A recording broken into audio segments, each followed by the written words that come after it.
agenda is the notice of motion to reconsider that was placed on before us at the last meeting, as you have it in the agenda. And I would note that Trustee Atamanyk has since requested that this motion be not considered this evening, but be moved to the May 25th board meeting. And so I'd like to, I'm sorry, I'm still speaking, if that's all right. You're okay with that?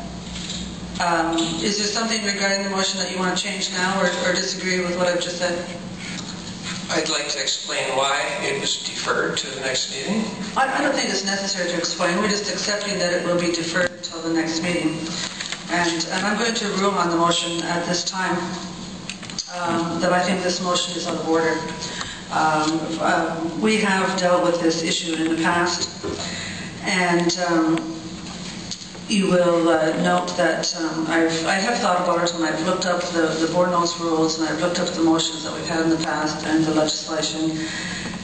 And based on my discretion as the chair, as set out on page 47 of Board Notes Rules of Order, I have decided that this motion is out of order for a number of reasons, and I'll provide them for you. Some of the reasons are laid out as required by Rule 13. Firstly, the notice of motion of April 27, 2010 is substantially the same as the earlier motion that was presented by Trustee Atamanyk on October 27, 2009, which was defeated by this board. And normally a motion that has failed once can't be reintroduced. It's subject to the discretion of the chair.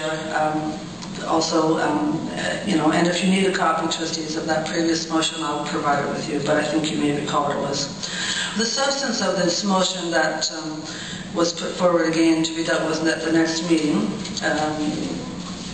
it contradicts the process that we use by this board and a decision made by the board. And under subsection 218(1)(e) of Bill 177, the Student Achievement and School Board Governance Act, which became law December 15, 2009, which says that it's the duty of each school board member to uphold the implementation of any board resolution after it is passed by the board. And a decision that's been made by the collective board, we need to focus our attention on moving forward and upholding that implementation. And thirdly, the motions to reconsider are usually made and are only appropriate when there has not been a passage of time or other intervening factors haven't taken place. It's been 7 months since Trustee Atamanyk first put that motion on the floor, and a number of things have happened that we've directed board staff to act upon the closure decision. We've met with parents and students, and now students have chosen their destination schools and courses. And as announced at the last staffing meeting, all teachers have been placed at their next school. Support staff have been placed, or they're in the process of being given their placements. It's not quite complete, possibly. And the transition activities that have taken place with the students since December 2009 have taken place in a variety of forms, and transportation decisions have been put in place. It's my belief that we need to bring closure to this issue, and we need to bring some certainty and confidence to the citizens of Niagara and Light that we've made some concrete plans to meet the educational needs of their children.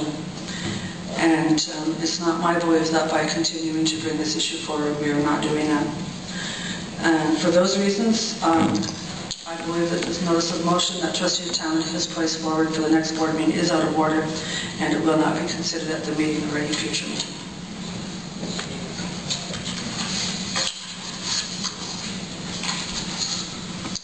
Moving it. Trustee Atamanyk.